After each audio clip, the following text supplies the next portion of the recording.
네, 8일째 단식 투쟁을 이어가던 황교안 자유한국당 대표가 어젯밤 의식을 잃고 쓰러져서 병원으로 긴급 이송됐습니다. 다행히 2시간 만에 의식을 되찾았다고 하는데 패스트트랙 법안 처리 시점이 다가오는 상황이어서 한국당은 투쟁 수위를 더 끌어올리는 분위기입니다.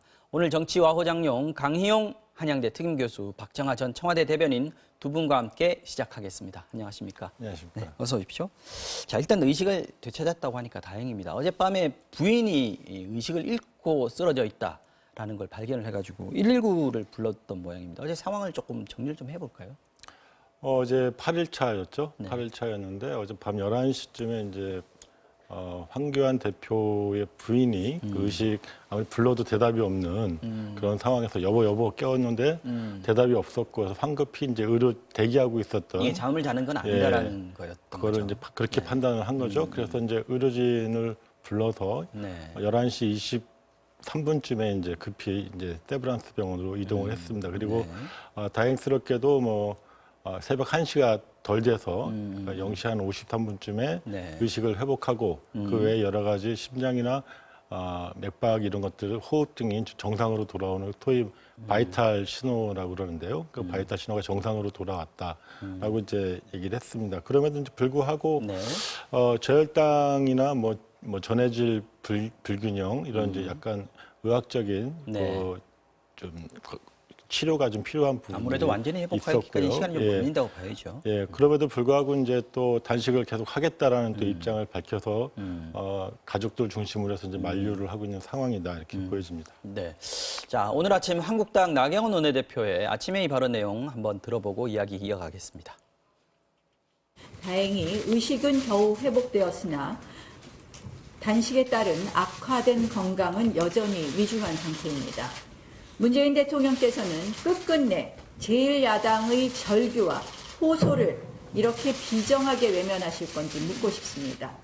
결국 구급차에 실려가는 제1야당 대표를 보고도 전화 한 통 없는 청와대입니다. 황교안 대표의 단식은 끝나지 않았습니다. 오늘부터 우리 자유한국당에서 이 단식을 이어나갑니다.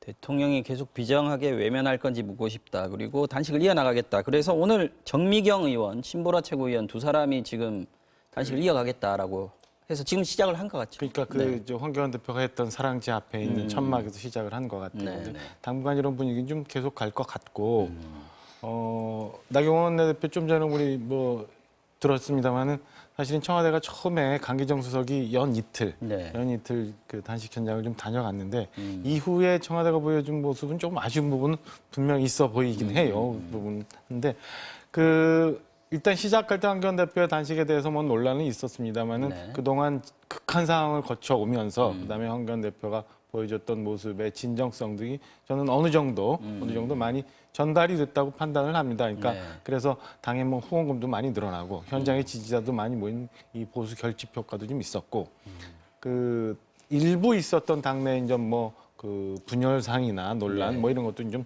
자그러든 상황 아닌가.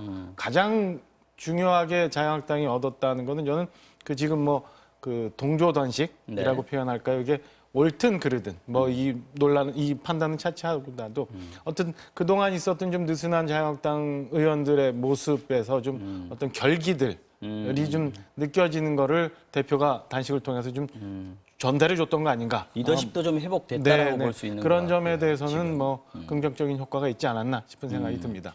자, 여당 입장에서는 제1야당 대표의 단식 투쟁 시간이 갈수록 조금씩 더 부담스러워질 겁니다. 민주당 이인영 원내대표 오늘 아침 발언 내용 들어보겠습니다. 위험한 고비는 넘겼다고 하니까 다행입니다. 쾌유와 안정을 빕니다.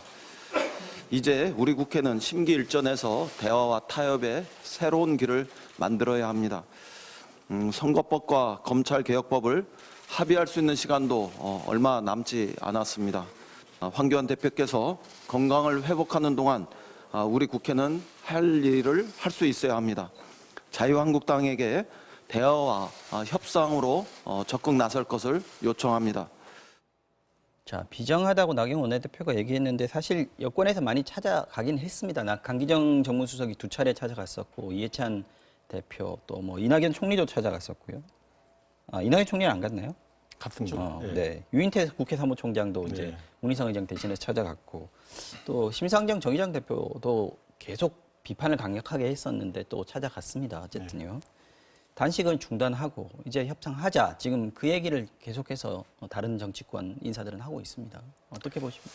그래서 일단 그 말씀을 먼저 드리기 전에 뭐 나경원 원내대표가 이제 청와대가 비정한 정권이다 이렇게 얘기를 했는데 국민들이 봤을 때는 자유한국당이 제1야당으로서 무정하다 이렇게 생각이 들었을 것 같습니다. 왜냐하면 문재인 정부 들어서 처음으로 그 국빈들 10개국 국빈들을 이제 초대해서 한 아세안 정상회의를 했고 네. 또 어제는 한 메콩강 정상회의를 했습니다. 네. 그리고 향후에 이 남방 정책에 있어서 아주 핵심 전략으로서 떠오를 수 있는 주요 국가들과 많은 그 정상 외교를 펼쳤는데 네. 사실 그 기간을 노리고 한 것인지 모르겠습니다만 사실 많이 가렸습니다. 그 부분이. 일단 보도의 양 자체가 황 예. 대표 단식 보도량이 더 완전 많았어요. 블랙홀이었죠. 사실은. 그러다 보니까 이렇게 많은 정치인들이 줄줄이 찾아가고 그래서 이것이 과연 국익에 부합하는 것인가. 네. 그러니까 실제로 MBC에서도 여론조사를 했습니다만 이 황교안 대표의 단식에 대해서 국민적 공감대가 그닥 높지 않은 부분들을 네. 우리가 좀 들여다볼 필요가 있을 것 같고요. 또 안으로는 그 내부적으로 몰렸던 인적 쇄신이라든가 아니면 보수 대통합이라고 하는 과제들을 외면한 결과도 초래한 부분이 있습니다. 그래서 네. 이런 부분은 이제 향후에 이제 평가가 돼야 될 부분인데 지금 뭐 마치 비분관계하듯이 나경원 원내대표랑 자유한국당 일부가 얘기하는데 그거는 전혀 국민적인 공감대와 좀 멀다라고 하는 부분을 지적하고요. 네. 결국엔 이제 각 야당 대표, 여당 대표들이 또 국무총리까지 찾아간 이유들은 결국엔 협상을 하자라는 얘기입니다. 그래서 정치라고 하는 것은 결국 대화와 타협이죠. 대화와 타협을 할 수 있는 능력이 있느냐 없느냐입니다. 사실은. 네. 그게 필요하다는 건 다 아는데 그 능력이 있는지 없는지는 본인들이 보여줘야 됩니다. 그러나 지금까지 황교안 대표와 나경원 대표가 보여줬던 자유한국당 지도부의 모습은 그렇지 못하다는 것이 일반적인 인식이고요. 특히 이 삭발과 단식, 대화와 타협 대신에 삭발과 단식으로 일관해왔던 보이콧으로 일관해왔던 그 모습에서 과연 어떤 희망을 찾을 수 있을 것인가. 그럼에도 불구하고 이인영 원내대표는 오늘 아침에 원내대책회의에서 이 부분에 대해서 협상을 하자라고 하고 재차 촉구를 하면서 네. 단식은 이제 건강을 위해서 그만두시고 협상 테이블에 나와서 하자. 그리고 크게 두 가지를 얘기를 하셨는데 하나는 어제 얘기한 것입니다만 연동형 비례대표제, 그다음에 공수처 설치 두 가지를 동의를 한다면 나머지는 얼마든지 유연하게 접근할 수 있다라고 하는 어떤 협상의 틀을 네. 제시를 했다는 점에서 큰 진전을 좀 보여줬다고 생각이 그 들고요. 얘기는 조금 이따가 더 네. 해보겠습니다. 본격적으로요. 그래서 이런 부분에 대해서 좀 자유한국당이 이제는 응답을 해야 될 때다 이렇게 보입니다. 한 아세안 정상회의 말씀하셨으니까 네. 제가 주제가 좀 넘어가지만 네. 조금 보탬. 네. 저는 그 점에서 굉장히 아쉽더라고요. 지금 황교안 대표의 단식 때문에 네. 한 아세안 정상회의의 보도나 국민적 관심도가 낮아졌다라고 말씀하셨는데 사실은 그렇지 않아요.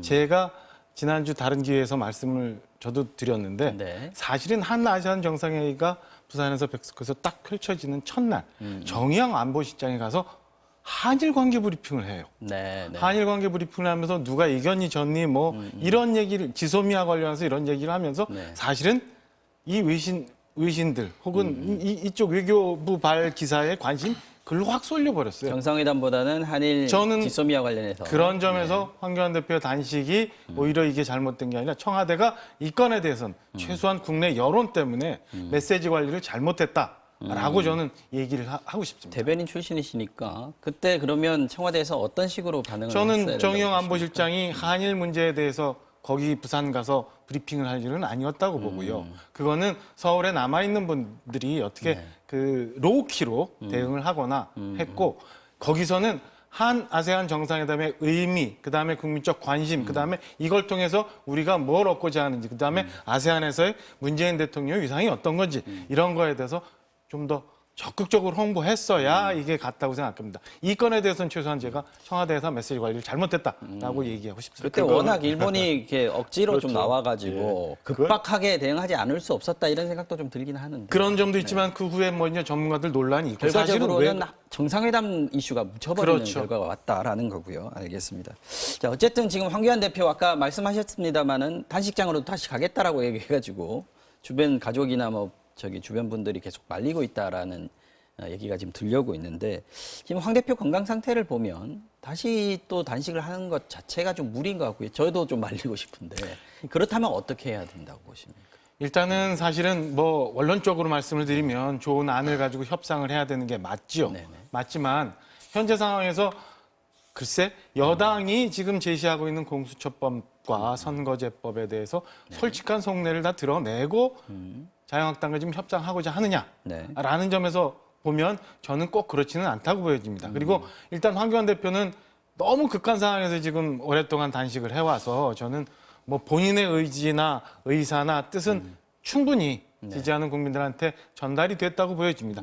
이제 남은 그 결기를 보여주는 건 남은 사람들의 몫이라고 보여지고요. 그리고 이 상황에서 국회가 어떻게 효율적으로 잘 갈 수 있는지는 남은 분들의 좀 몫이라 보고 대표는 좀 건강을 회복을 해서 네. 앞으로 있을 여러 가지 난제들을 풀어나가는 방식에 대해서 좀 고민을 좀 하시는 게 오히려 국민적인 결집도나 지지도의 결집도 유리하지 않을까. 지금 상황이 좋지 않은데 또다시 단식을 강행하는 건 좀 무리라고 생각하고 저도 제가 기회가 있을 수 있다면 제가 옆에 있는 참모라면 절대 좀 말리고 싶은 생각입니다. 주변에서 좀 더 강하게 말리고 대신하겠습니다라고 하는 것이 맞는 것이지 지금 다시 또 황교안 대표를 불러내면 또 그건 또 말이 안 되는 거 아닌가 싶은 생각이 들고요. 네. 추가적으로 뜻은 이미 다 전달이 됐으니까 알겠습니다. 그렇게 강행할 일은 아니라고 봅니다. 자, 근데 한국당이 어쨌든 지금 동조 단식에도 들어가고 이런 강경 투쟁 모드로 들어가는 것이 패스트트랙 법안이 지금 눈앞에 있기 때문입니다. 그죠? 그 선거법 개정안은 특히 어제 국회 본회의에 자동 부의가 됐고요.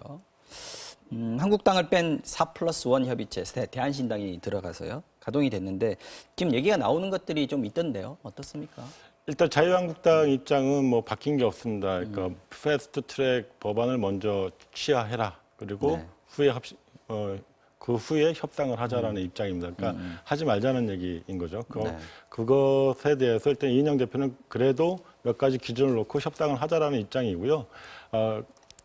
그럼에도 불구하고 이제 과거에 4월 22일 날 패스트트랙에 동의했던 여야 4당, 네. 그러니까 지금은 이제 대한신당까지 해서 4+1이라고 얘기를 하는데요. 4+1 협의체를 가동을 해가지고 어제 크게 두 가지 정도는 확인이 됐다고 보여집니다. 첫 번째는 공수처 설치 법안과 선거제 개혁 법안, 이걸 원래 최초에 합의할 때는 선거제 개혁을 먼저 하기로 했는데 네. 중간에 이제 검찰 개혁에 대한 요구가 광장에서 촛불이 일어나니까 공수처 설치를 먼저 하자는 의견들이 좀 나왔었습니다. 그러나 이거를 홍영표 당시 네. 합의했던 원내대표가 더불어민주당 대표로 나서셔가지고 네. 그 자리에서 그 합의 정신 그대로 선거제를 먼저 하고 그 다음에 공수처 및 검경수사권 조정안을 나중에 하자라고 하는 원칙은 원래 다시 원칙을 한번 재확인했다. 재확인했다는 부분이 하나 있고요. 네. 또 한 가지는 이 4+1 협의체에서 현재 공수처 설치 법안이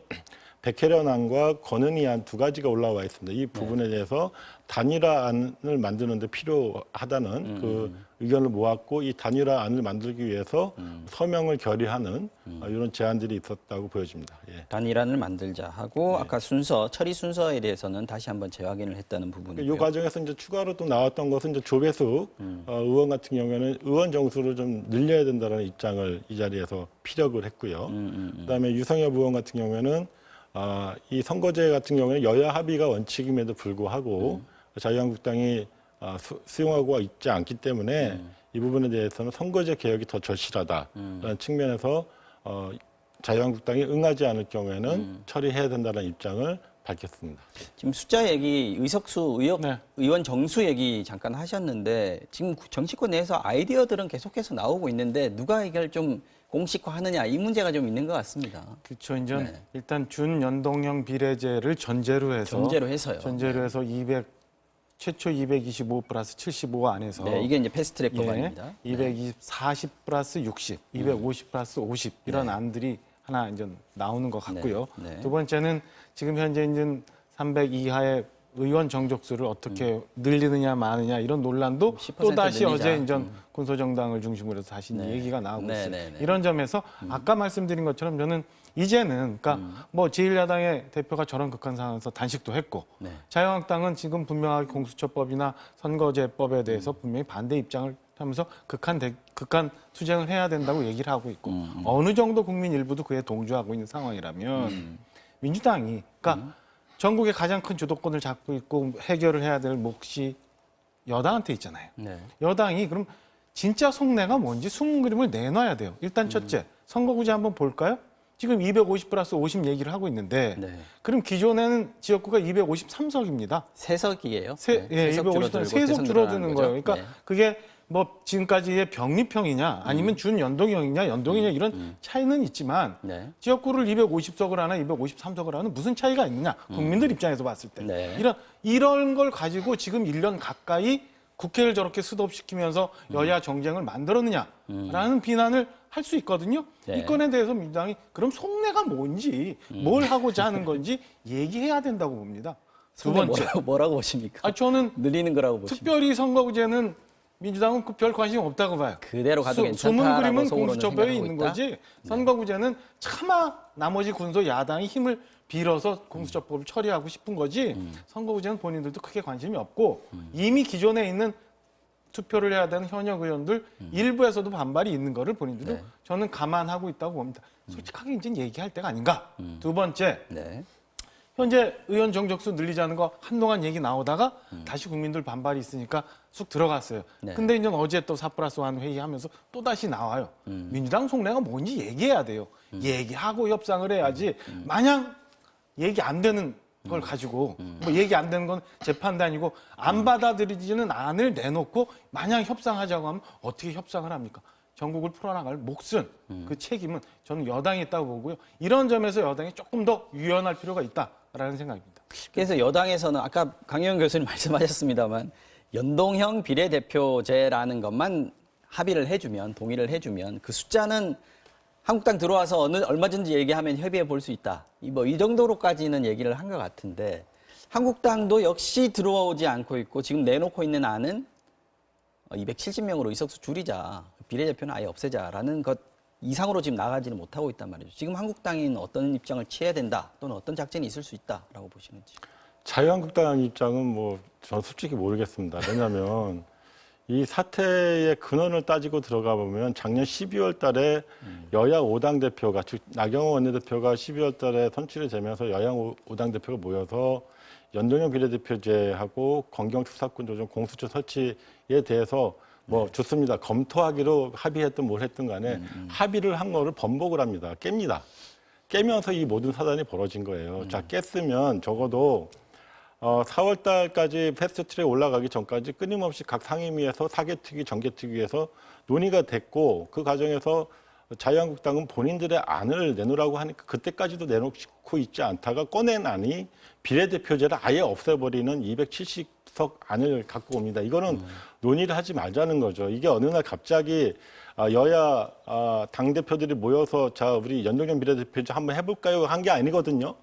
이미 오랫동안 이 소선구제 기반한 이 지역주의에 기반한 현재 선거제도가 대표성이라든가 비례성을 현저하게 해치고 있고 이 부분에 대해서 보완할 필요가 있다는 것이 시민사회단체뿐만 아니라 중앙선관위에서조차도 권고를 하고 있던 안이었습니다. 그렇기 때문에 이 안을 어떻게 국회가 수용할 것인가.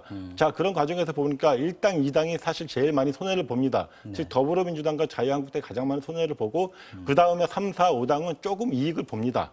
그 이익 보는 것만큼이 사실 비례대표가 좀 늘어난 75석으로 53개에서 47개에서 75석으로 늘어난 그 부분이거든요. 네. 자, 그 부분에 대해서 자유한국당은 아예 못 주겠다라는 식으로 얘기를 하고 우리가 지금 이 현행 소선구제 기반에서 가장 이익을 보고 있는 부분에 대해서 내려놓지 못하겠다고 하는 겁니다. 당시에 기억하시겠지만 이 제도를 받으면서 당내에서도 더불어민주당 내에서도 많은 불만이 있었습니다. 그럼에도 불구하고 검찰개혁과 정치개혁이라고 하는 큰 틀에 소명을 다하기 위해서 이거 받겠다라고 하는 입장을 개진했던 부분이 있고요. 그리고 아까 속내를 얘기하자고 얘기했는데 글쎄요. 네. 253, 250 이렇게 얘기했는데 250석이라고 누구도 얘기한 적이 없습니다. 공식화된 적이 하나도 없고요. 이거 여러 가지 안 중에 하나 뭐 언론에서 나오고 한 것이지 당에서 누구도 공식적으로 얘기하지 않은 것을 마치 민주당이 얘기한 것처럼 250이랑 253이랑 무슨 차이가 있냐라고 얘기하는 것은 잘못된 질문이라고 보여지고요. 또 한 가지는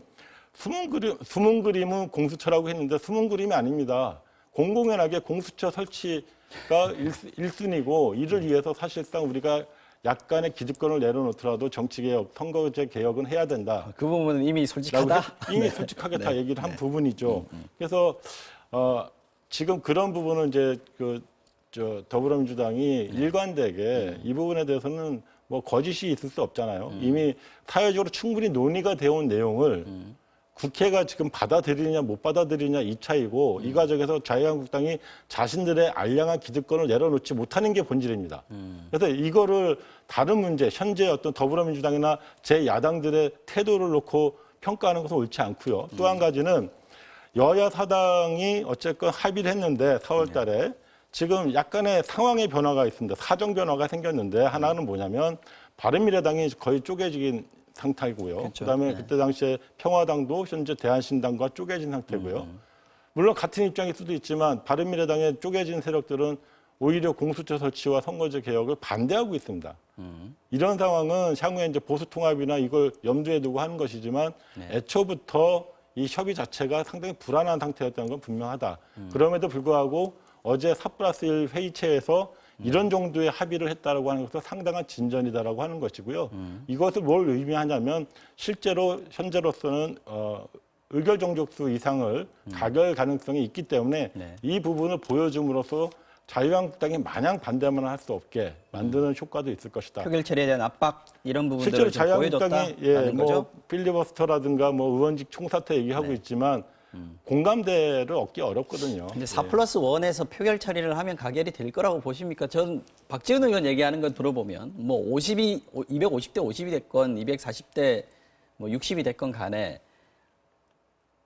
평화당이나 아니면은 대한신당에서 지역구가 줄은 거는 아마 의원들이 용납 못할 것이다라고 얘기를 그래서 하고. 지금 뭐 공식적으로 얘기한 적은 없다라고 말씀은 하시지만 그래서 250+50이란 헤게모니한 안이 나온 거 아닌가라는 생각이에요. 그리고 만약에 그 마음을 먹고 그냥 표결에 붙여서 하겠다라고 하면 지금 의원 분포상 가결될 확률이 높지요. 일부 민주당의 지역구가 없어지는 분들의 이제 반발도 있을 수 있지만 현재 청와대와 여당이 갖고 있는 아주 중앙 집권적인 힘을 계산을 한다면 그립이 강하다는 저는 거죠. 넘어갈 수 있지 않을까라는 생각이고 그래요. 거기다 또 하나 얘기 안 나오는 게 사실은 정의당의 의석수가 늘어난다 아니다 이런 거 있지만 여당으로서는 저런 것도 있을 수 있어요.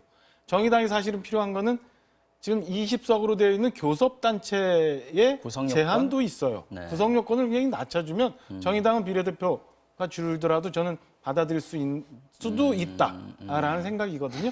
그래서 그냥 밀어붙이면 당할 수밖에 없는데 자유한국당은 그럼 왜 이렇게 나오느냐. 좀 전에 말씀하신 쭉 건에 대해서 그냥 반론 하나만 더 붙이면 사실은 이렇게 된 게 자유한국당이 안을 깬 건 아니에요.